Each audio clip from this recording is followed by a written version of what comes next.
Bom, gente, já temos aqui para conversar conosco do outro lado da tela o nosso último entrevistado. Eu vou saudar o jornalista, doutor em História das Ciências e Epistemologia pela Universidade Federal do Rio de Janeiro, a UFRJ, e especialista em regulação do audiovisual na Agência Nacional de Cinema Ancine, Gustavo Gindre.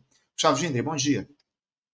Bom dia, Anderson. Bom dia, boa tarde, boa noite, né? Para todos os nossos interespectadores aí. Mais uma vez, é um grande prazer estar aqui conversando com vocês, e estava ouvindo agora você falando sobre a questão do Glauber. Esse é um mandato importantíssimo que deve ser preservado, é um dos parlamentares mais atuantes, mais combativos que a gente tem na Câmara, e eu acho que todos aqueles que são de esquerda nesse país têm que se unir em torno do mandato do Glauber e garantir que não haja esse tipo de perseguição. Fundamental, né, Gindre? A defesa do mandato do Glauber Braga, a gente está acompanhando muito de perto esse processo que se dá lá no Conselho de Ética, que deve ser votado amanhã. O próprio Chico falou aqui que há uma estratégia de tentar evitar que haja quórum nessa reunião do Conselho de Ética para que o tema seja votado mais para frente. Enfim, mas o fato é que o mandato do Glauber é fundamental e a gente precisa defender o deputado diante dessa perseguição que ele sofre, que é urdida pelo ex-presidente da Câmara, o senhor Arthur Lira. O Glauber detalhou aqui para a gente, enfim. Muito importante essa tua lembrança, Gindre. Eu quero agradecer e agradecer também a tua presença aqui no nosso programa para a gente tratar de questões que vão além, obviamente, dessa discussão relacionada à política institucional. Porque, Gindre, aqui no Brasil, não só no Brasil, mas em todo o mundo, a inteligência artificial tem conquistado cada vez mais espaço na sociedade das maneiras, inclusive, mais inusitadas, né? Encantando pessoas e facilitando, inclusive, a resolução de tarefas do dia a dia. Na maioria das ocasiões, hoje em dia, essas ferramentas se apresentam de uma maneira aparentemente inofensiva, divertindo ali, como nesse caso, esse modelo aí que produz desenhos de quadrinhos com a foto das pessoas. Isso acabou virando, inclusive, uma mania nessas últimas semanas. Né? Só que muita gente não sabe dos interesses que há, interesses pesados que existem por trás desse tipo de ferramenta. Essas empresas que produzem os motores de inteligência artificial utilizam essas informações das pessoas para treinar os seus modelos, ignorando uma série de direitos fundamentais, inclusive o da preservação da imagem das pessoas. Gindre, começando justamente por aí, eu gostaria que você falasse um pouco sobre os riscos que existem por trás dessas ferramentas, como eu citei, aparentemente inofensivas, como essa de criar um desenho com base em uma foto. Aliás, houve até uma polêmica em relação ao próprio artista que teve o seu estilo de desenho, o seu traço utilizado por esse motor de inteligência artificial, enfim. E também, de que forma, Gindre, essas empresas levam vantagens a partir do compartilhamento desses dados dos usuários. Fala um pouquinho, por favor, para a gente a respeito disso.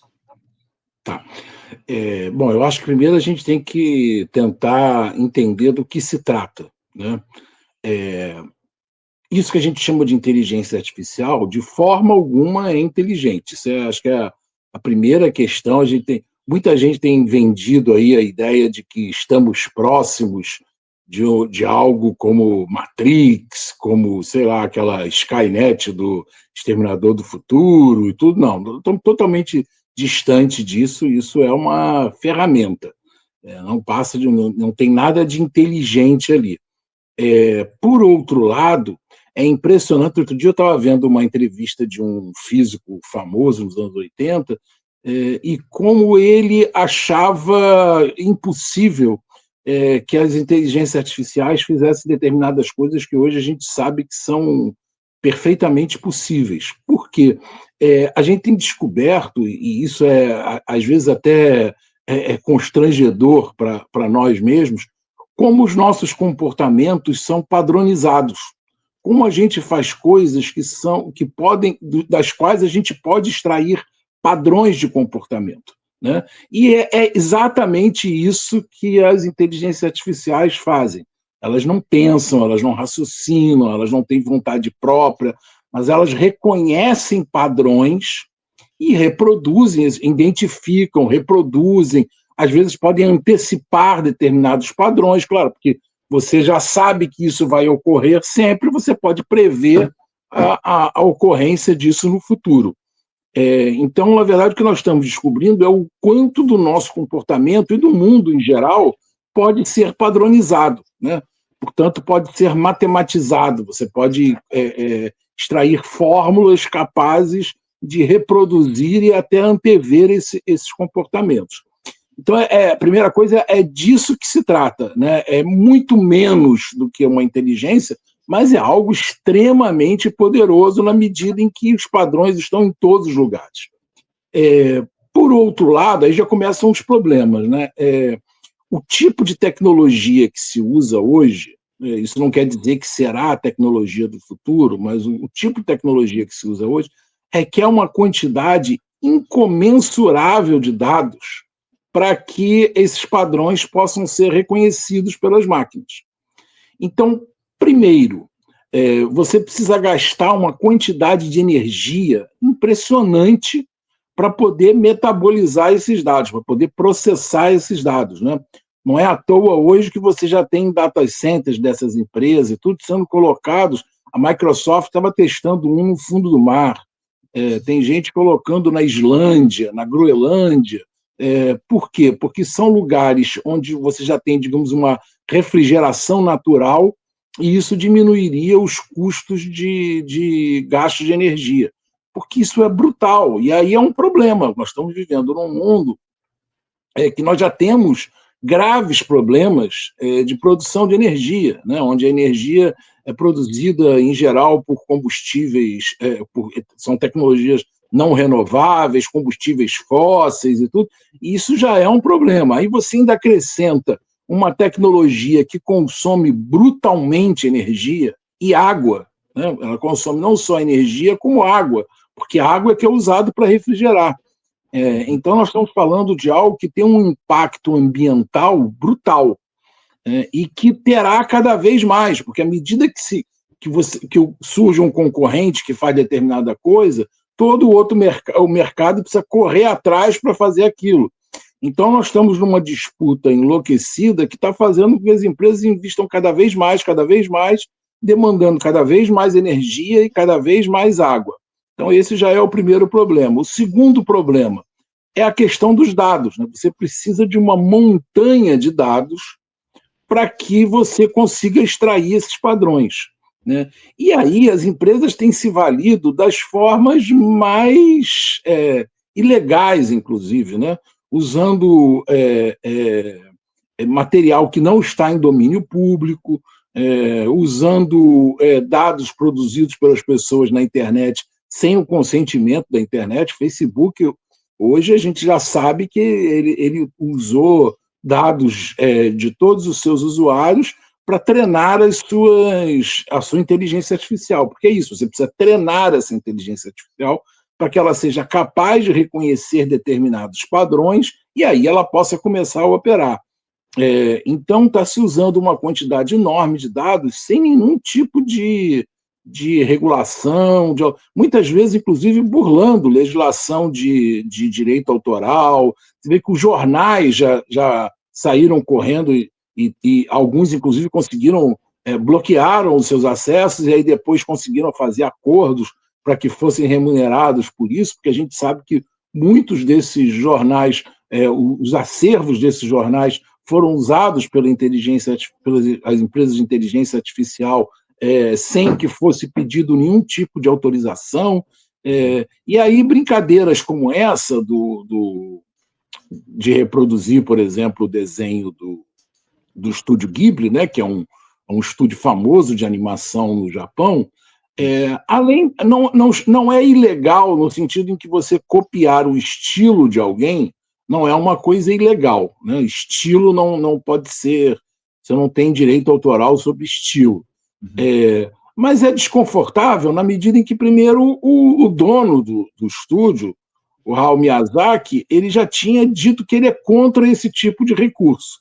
E aí você vai lá e usa justamente os desenhos do estúdio dele para poder fazer isso. Bom, e fora o fato de que as pessoas não percebem de que quando elas entram nesse tipo de brincadeira, elas estão trabalhando para alguém. É disso que se trata. Você está ajudando aquela determinada ferramenta a conseguir mais dados, a melhorar a sua performance, e que daqui a pouco, obviamente, eles vão lançar ferramentas pagas para esse tipo de coisa, né? E aí, o terceiro, tem vários problemas, né? Mas o terceiro grande problema que eu acho é a gente estar entrando num cenário, e outro dia eu vi o Ronaldo Lemos falando uma coisa e eu concordo com ele. Eu acho que as empresas que trabalham com inteligência artificial já estão além daquilo que elas estão soltando no mercado. Especialmente o Google, por exemplo, você percebe o Google tem sido muito temeroso, digamos assim, em lançar determinadas coisas, até porque ele está com um cutelo lá de um processo regulatório nos Estados Unidos, tentando desmembrar o Google. Mas, assim, está na cara que essas empresas já têm tecnologias, ou se não têm, terão muito em breve, que torna indistinguível a produção dessas inteligências artificiais daquilo que realmente aconteceu, especialmente em vídeo. Aí você coloca a seguinte questão: se as pessoas já estão acreditando nos maiores absurdos, apenas com um texto, né? Você manda lá o texto, lá, fulano, Bolsonaro fez determinada coisa, olha, o golpe será em 72 horas, aguarde. Chegou na época a ebulição da ideia do golpe estava correndo solta, a gente lia cada absurdo. Eu lembro que divulgaram a foto da Lady Gaga, né, mais séria, assim, não aquele estilo mais fantasioso dela, dizendo que era uma juíza do Tribunal Penal Internacional, que tinha vindo ao Brasil, não sei o quê, e todo mundo saiu divulgando. Quer dizer, bastou botar uma foto de uma pessoa em um texto embaixo e as pessoas já saíram divulgando. Agora, você imagina, na medida em que você tiver vídeos que sejam indistinguíveis, que as pessoas não consigam saber que aquilo é ou não uma inteligência artificial. Nós estamos, se essas tecnologias já não existem e não foram soltas ainda por precaução dessas empresas, elas existirão em pouquíssimo tempo. Essa é uma questão de tempo. Então, nós vamos lidar com um cenário onde essas ferramentas terão um impacto na formação da opinião pública que será brutal. Você imagina você usar um tipo de inteligência artificial para produzir vídeo e soltar isso nas vésperas de uma eleição. Desculpa. Muito grave. De uma eleição. Sim, desculpa, fala. Não, eu fiquei por um instante sem o seu áudio aqui, por isso que eu te interrompi, mas fica à vontade. Ah, tá. Não, é isso, quer dizer, a gente está vivendo um cenário. Desculpa, só um instantinho. Vamos lá, vamos seguir aqui, vamos esperar aqui. Desculpa, é que estão tocando aqui meu telefone, aí, como eu estou transmitindo no telefone, acaba interrompendo, desculpa. Então, a gente está vivendo um cenário muito complexo e com pouquíssima regulação, né? Há, por exemplo, discussões sobre, que esse é um outro problema, sobre você criar tecnologias que são explicáveis. O que acontece? Isso é uma coisa que é complexo também das pessoas entenderem, né? Você pega um motor, por exemplo, você sabe como esse motor funciona. Você olha para ele, você consegue, um sujeito que entenda de engenharia, ele consegue entender como aquele motor está funcionando. Então, por exemplo, se tornou extremamente comum no mundo da tecnologia você fazer engenharia reversa, né? Vários países, empresas, o sujeito, uma empresa desenvolveu determinada coisa, a outra empresa vai lá, pega aquilo, abre, estuda, vê como é que está funcionando e reproduz aquilo. O problema da inteligência artificial é que, como ela vai aprendendo com a situação, você não tem uma caixa para você abrir, olhar e entender, ela chegou nesse resultado dessa e dessa forma. Isso hoje não é possível você concluir de que maneira ela chegou, porque ela vai se alterando ao longo do processo. Então, isso, no final das contas, gera conclusões que não são explicáveis. E isso é um problema tão grande que, se você entrar hoje no site da DARPA, que é a empresa estatal, semi-privada, que trabalha em conjunto com o Pentágono para desenvolvimento de tecnologias de guerra do futuro, de onde vem, inclusive, a internet, né? A internet foi formulada no interior da DARPA. Você vai ver que um dos estudos que eles estão realizando é justamente sobre tecnologias explicáveis, pelo medo que o governo americano tem, e o Pentágono tem, e é legítimo esse medo, que as inteligências artificiais que eles usam cheguem a determinadas conclusões sem que eles saibam como se chegou àquelas conclusões. Para quem lida com defesa, esse é o caos. Né? E a gente tem esse problema, então, hoje. A gente não consegue fazer uma volta, né? Você reverter o processo e entender, ele chegou em C porque ele somou A mais B e deu C. Isso você não consegue fazer hoje. Então, nós precisamos criar, hoje já há alguns investimentos e tudo, criar tecnologias que sejam explicáveis, que você consiga entender como se chegou naquela determinada conclusão. E, para isso, é preciso regulação. Então, nós estamos aí num déficit de regulação, como se o mercado resolvesse tudo, e muito pelo contrário, não vai resolver nada. E eu queria justamente entrar nesse tema. Eu até tinha outro questionamento que eu vou deixar para depois, mas aproveitar que você citou a questão da regulação, gente, está claro que essas empresas ignoram os direitos dos usuários na preservação dos seus dados para realizar esse tipo de treinamento dos motores de inteligência artificial. Por que essa legislação não avança no sentido de evitar esse tipo de coisa? Há interesses dos estados em fazer essa regulação, o lobby das empresas de inteligência artificial já é algo significativo no sentido de tentar evitar que essa discussão seja feita pelas autoridades instituídas, pelos parlamentos, até pelo judiciário, enfim. Fala um pouco sobre essa questão da regulação e dos lobbies dessas empresas. Se ele já tem força para evitar que essa discussão seja feita. Então, essa discussão tem ocorrido, a discussão sobre regulação, ela tem ocorrido na Europa e na China. Na China, por motivos óbvios, a gente tem muito menos acesso ao debate, a gente acaba vendo só as conclusões, que são as legislações. Na Europa, a gente tem acompanhado mais de perto o debate. Mas aí você começa a ver esse debate sendo influenciado por um discurso, porque hoje a Europa vive um pânico de ficar ensanduichada entre dois grandes impérios, né? A China de um lado e os Estados Unidos por outro, né? A Europa acreditou no conto do vigário de que ela poderia se atrelar ao desenvolvimento norte-americano sem pagar um preço por isso. E hoje está aí assustada, percebendo que ela pode ser engolida nesse processo. Então, esse lobby age no sentido de dizer o seguinte: olha, se vocês regularem, vocês vão ficar para trás, vocês vão desestimular a pesquisa.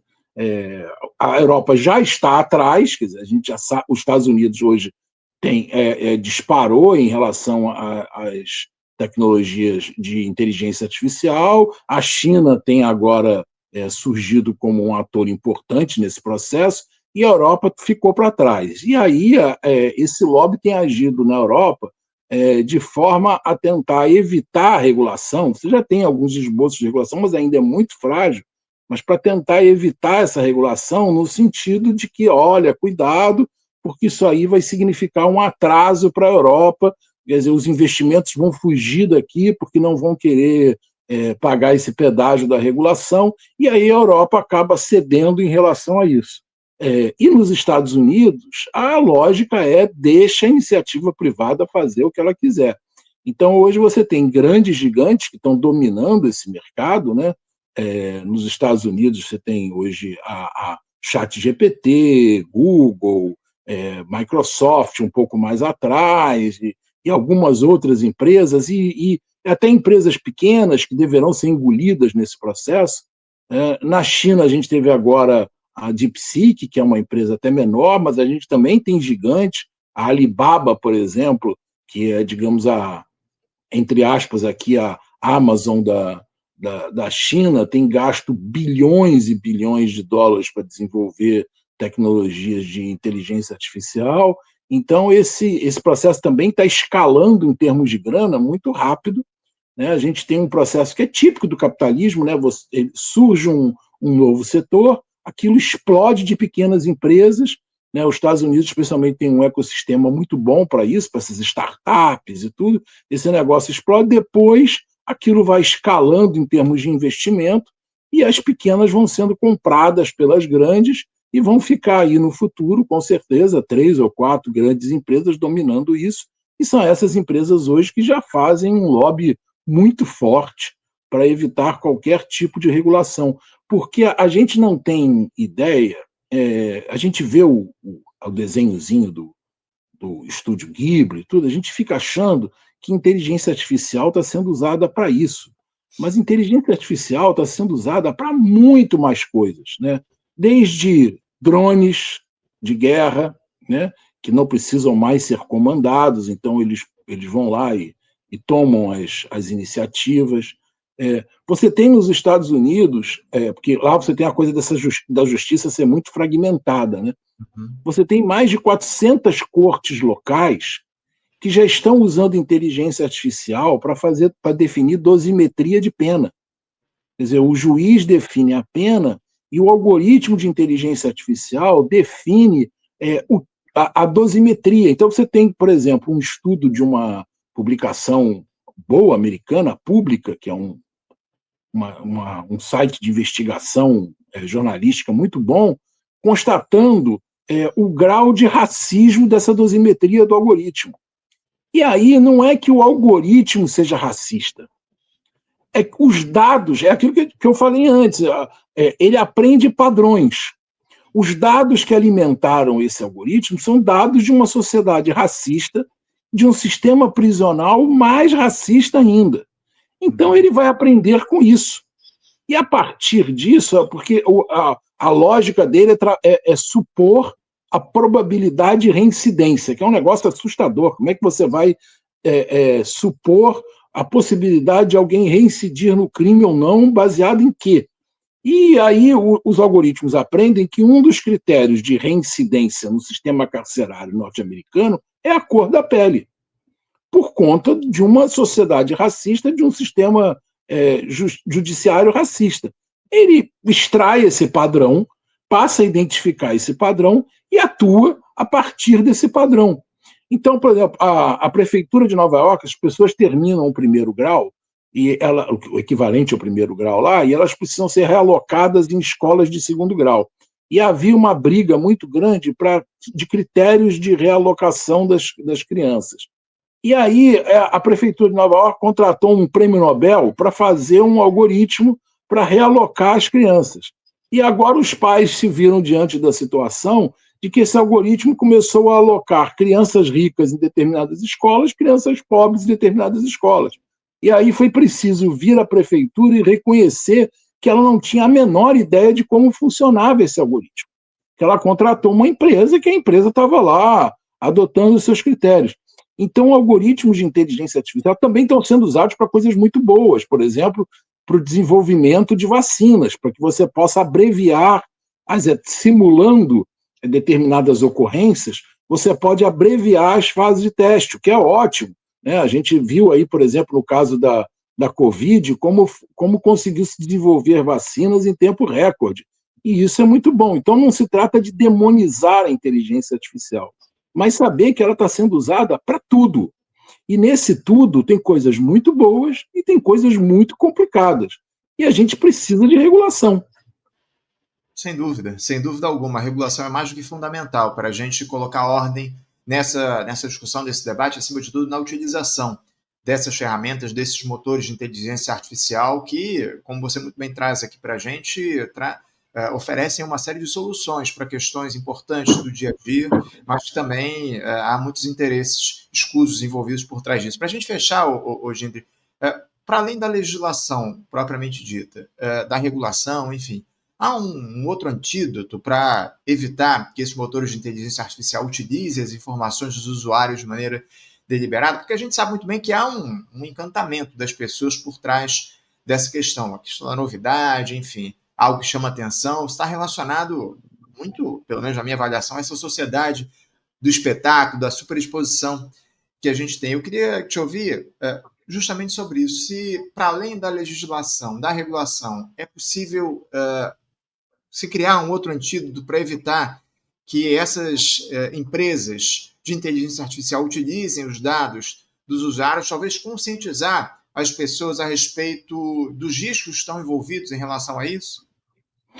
Olha, teve um período da minha vida que eu vivi de dar aula, né? Foi minha atividade principal, assim. Isso início do século XXI, já tem bastante tempo. E eu me lembro que naquela época eu discutia com os meus alunos em sala de aula a perspectiva do surgimento de inteligências artificiais. E eu lembro que meus alunos ficavam com uma cara assim de que eu estivesse falando que daqui a pouco o Darth Vader está chegando aqui com a espada de Jedi e vai matar todo mundo, com uma cara de que aquilo era ficção científica total. Hoje, esse tipo de debate já não tem mais cara de ficção científica, ele já está aí, já está ocorrendo e tudo. Eu sei que a sociedade civil ela está ligada a temas que parecem muito mais concretos, digamos, né? Necessidade de salário, diminuição da jornada de trabalho, que é algo tão importante, garantir emprego e renda, moradia e tudo. Eu sei de tudo isso, mas a gente vai ter que gastar um tempo, de alguma forma, para discutir essa questão, e para levar esse debate para a sociedade, para fazer um tipo de educação para essa nova realidade, né? Porque você já tem uma garotada que está surgindo numa realidade onde isso parece o novo normal. Não, é assim, é normal, funciona dessa forma. Ceder seus dados é algo corriqueiro, é algo que você não precisa. Sempre foi assim e parece normal. E eu acho que a gente vai precisar gastar um tempo para educar, sem alarmismos, sem nenhum tipo de ludismo, de que, meu Deus, a tecnologia chegou e agora é o caos, e vamos voltar a como era antes. Não, nós não vamos voltar a como era antes. Esse é um dado da realidade e é a partir daqui que nós vamos caminhar, mas nós precisamos estar conscientes sobre o que está acontecendo. Precisamos estar conscientes do que estão fazendo com os nossos dados e ser mais precavido em relação a isso. Precisamos estar conscientes de que inteligências artificiais estão agindo o tempo todo em relação aos nossos dados. Então, além da regulação, eu concordo contigo, é preciso gastar uma energia aí numa educação das pessoas para lidar com isso, né? Assim como, por exemplo, você pega uma das primeiras transmissões de cinema que se tem notícia, era um trem chegando, né? E as pessoas saíram correndo da sala achando que o trem estava vindo na direção delas, que nunca tinham visto uma filmagem, de repente vem um trem se aproximando, acharam que realmente era um trem. E passou-se muito tempo até as pessoas entenderem que aquilo era audiovisual e tudo, e até hoje nós temos dificuldade de lidar com uma educação para os meios audiovisuais, né? É o que a gente falou, muita gente vê e acredita. Não percebe, por exemplo, que aquilo tem edição, que tem recorte de ideologia, que tem uma série de coisas. Mas agora nós temos que também gastar energia para educar as pessoas a lidar com as inteligências artificiais, porque esse é o nosso futuro. Isso chegou, isso é intensivo em capital, então, na medida em que é intensivo em capital, esse é um jogo que vai se reduzir a poucas empresas, né? Então tem um problema de oligopólio aí por detrás, e a gente vai precisar fazer esse debate com a sociedade. Isso não pode ser uma coisa só de especialistas no tema. Isso precisa ser, esse debate precisa ganhar as pessoas, por mais que ele pareça ainda meio ficção científica, ele precisa ganhar o espaço na sociedade, sob pena das pessoas estarem com a maior das boas intenções, como é essa, fazendo lá a foto do ficar com o estilo do Estúdio Ghibli e tudo, as pessoas com a maior das boas vontades, brincando e tudo, estão trabalhando para essas empresas, né? Usando seus dados para abastecer essas empresas. Então, isso realmente a gente vai precisar ter um processo de esclarecimento junto à população, de debate junto à população, em paralelo de uma ação muito contundente pela regulação disso. No Brasil, e aí eu sei que você tem teu horário aqui, mas eu só chamo a atenção, e talvez mais na frente a gente possa voltar a esse tema aqui num outro debate, rola no Congresso uma regulação da inteligência artificial, que eu acho que está muito precária, muito aquém do que poderia ser, mas isso está rolando no Congresso. Então, eu acho que a gente precisa estar antenado para que a gente não aprove uma legislação tímida, incapaz de lidar com os desafios desse cenário e que abra um espaço. Aí é pior, né? Porque hoje você não tem lei, mas quando você tem lei, aí é pior, porque aí o sujeito vai e diz, não, mas a lei me permite fazer determinada coisa, né? Então, para a gente não legitimar legalmente o comportamento desses oligopólios. Por isso é preciso prestar atenção nessa legislação que está correndo no Congresso, e aí a importância de deputados combativos como Glauber, por exemplo. Não, é uma discussão que precisa ser feita. Acima de tudo, esse debate a respeito da discussão da legislação relativa à inteligência artificial no Congresso Nacional. É óbvio que a gente vai trazer isso em breve aqui para o programa. O tema vem ganhando cada vez mais espaço e vamos trazer esse debate aqui para o programa, mas é fato que uma questão que eu sempre coloco aqui, as pessoas não sabem como esses dados são de fato utilizados pelas empresas, isso é tudo muito obscuro. Então, acima de tudo, precisa que haja, precisa haver clareza em relação a isso, a como esses dados são utilizados pelas empresas aí, por esses motores de inteligência artificial.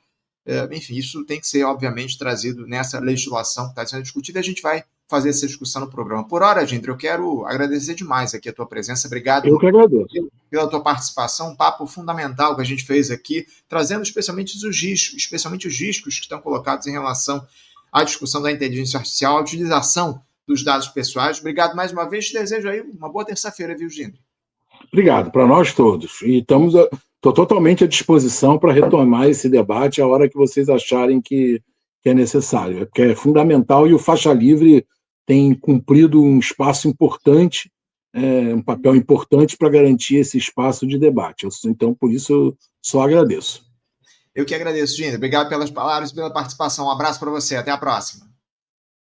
Conversamos aqui com Gustavo Gindre. Gustavo Gindre, que é jornalista, doutor em História das Ciências e Epistemologia pela Universidade Federal do Rio de Janeiro, a UFRJ, também especialista em regulação do audiovisual na Agência Nacional de Cinema, Ancine, falando sobre esse tema importantíssimo, que é a inteligência artificial, a regulação desses motores, enfim, os efeitos que essa nova tecnologia exerce sobre as pessoas e a utilização dos dados pessoais, enfim.